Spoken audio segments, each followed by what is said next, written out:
Alright, I just walked Leela, and it was pretty good. She's almost back to normal.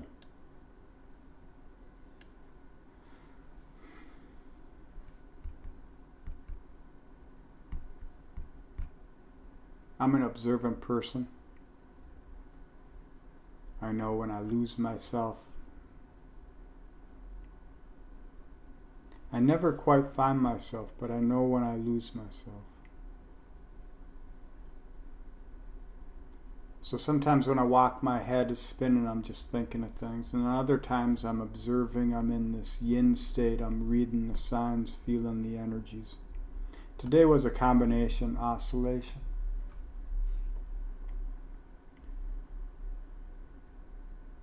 When I lose myself, the world will wake me up.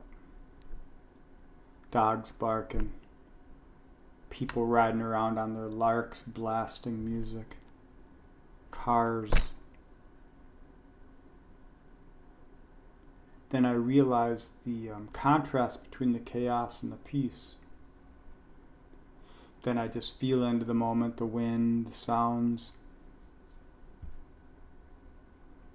the crows, the owls cawing. I usually follow the sound of the crows.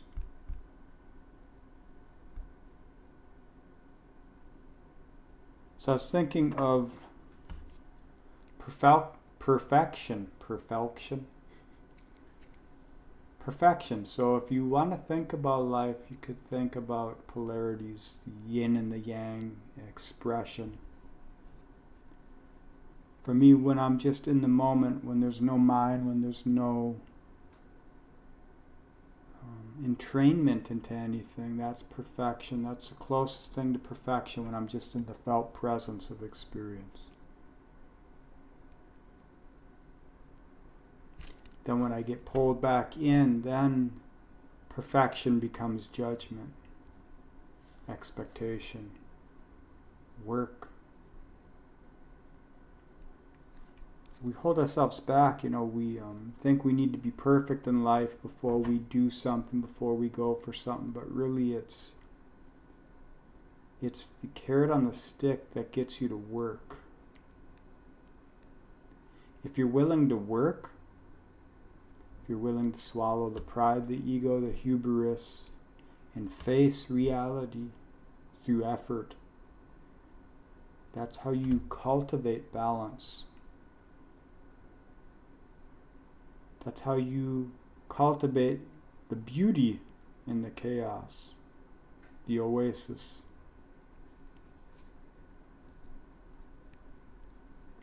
So this is why Saturn is exalted in Libra.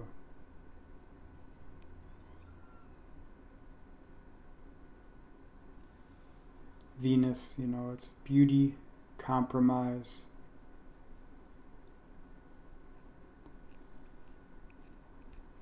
It's expressions of love through effort or deeds, through process, and through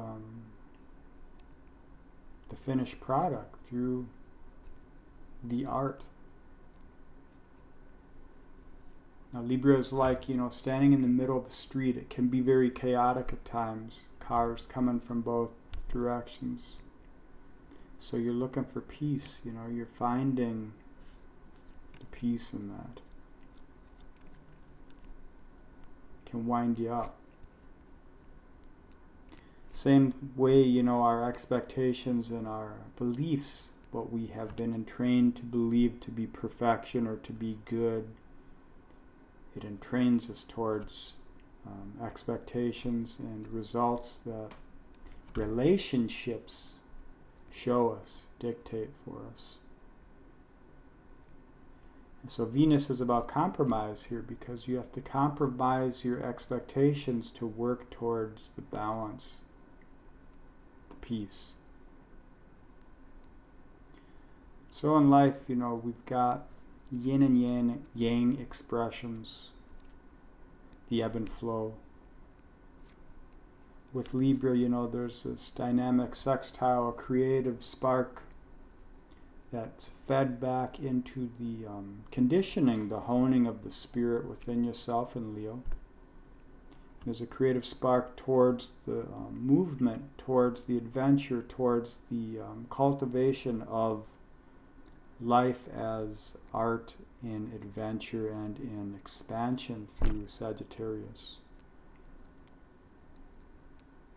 And in Aries, the opposition of Libra, you find the potential which you feed into to cultivate the spirit.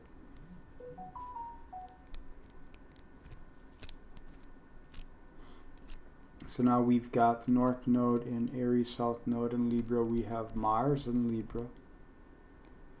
We have Venus here, in Leo, conjunct Juno, which is generally, relationship, partner. So it's like the alchemical wedding of all relationship is the relationship to the self. So if you want to understand perfection and that your philosophy is key in life, that's what feeds into the beliefs, and you can change these beliefs through working towards something which is more reciprocal with the self, then you can lean into this Venus and balance out, weigh out the compromise, and hone the art of your life. So where is Libra for you? If it's, for me, it's my 12th house, but a little bit into the 11th. I use Porphyry house system. I like that one. Because I like, seasons bleed. There's not like one end date from summer to fall. There's like a bleeding of energies, and that's where the beauty is. It's in this liminal haze. That's why I like Porphyry. It allows the intuition to flow into the symbology, you feel and see through the system, through the object, the symbol. So like in the 12th house for me, it's the house of spirit, it's the house of hidden enemies. And the hidden enemies are the shadows within myself, which I'm bringing to light in union with this world, with others, and they to me. And with me, there are other placements in my chart which reinforce or actually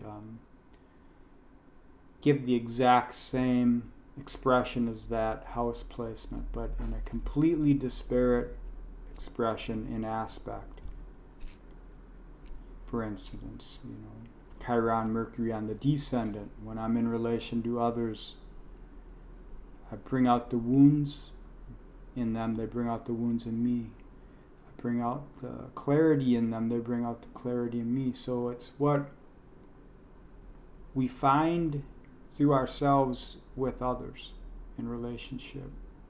What's in the first house, it's just the way you are. Other people can see it, but you don't see it yourself. So Uranus on my ascendant, people thought I was weird. They probably still do. There's something about me.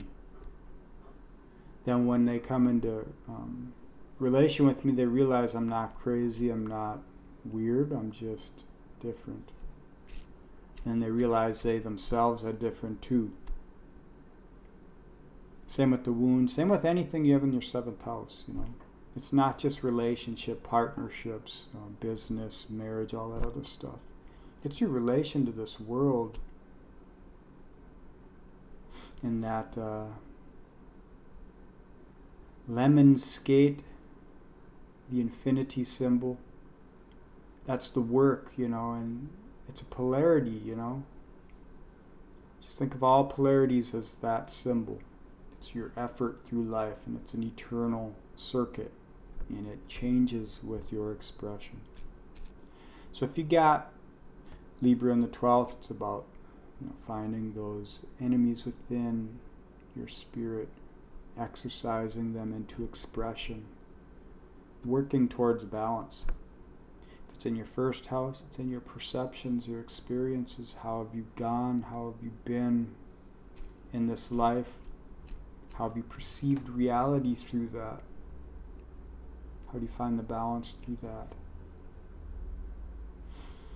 And your second is about the value you've been cultivating through life experience, through what it is you can do in relationships with others, the world, with the self. Third, fourth, etc.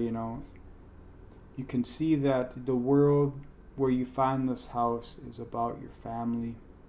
It's about your closest relationships, because it's a mirror of the self. You can't come into relationship with another or this world without knowing there's this I, which is Aries. But you can look at the houses. So if you have Libra in the fourth, your moon, look to your moon. Your mother, the maternal expressions have dictated the way you relate to yourself and the way you relate with others. So you might be a homebody. The people closest to you might be your people. If you got it in the 12th, it might be your father might have played a big role in how you relate. And in both cases, Saturn is the combination with the mother or the father. So it is an authority, maybe expectations, maybe there's a repression, maybe there's some kind of chaos you're seeking balance in these placements. Either through feeling at ease and at peace when you're at home, when you're settled in yourself, or when you are at an expression of work towards your career, towards what it is you're trying to do in this world. First, second, it's about feeling at ease within yourself or in partnerships. It's just the emphasis is more yin or yang depending on where the placement of the house is for you. Now, all of the chart can be looked at in these ways through the archetypes and the expressions, the 12. People look for precision, or they don't honor systems, but they don't realize systems are just loose interpretations, so that the intuitive yin, the mother void, can find expression through an awareness within you, and it's a communal expression. So many ways to slice and dice it, but I just felt like talking about Libra and Saturn today, and a little bit of Venus here. Because Virgo is the spirit leading into Libra. Mars is here. Got the new moon later on today. So I hope it was helpful for you. In any case, have a good day.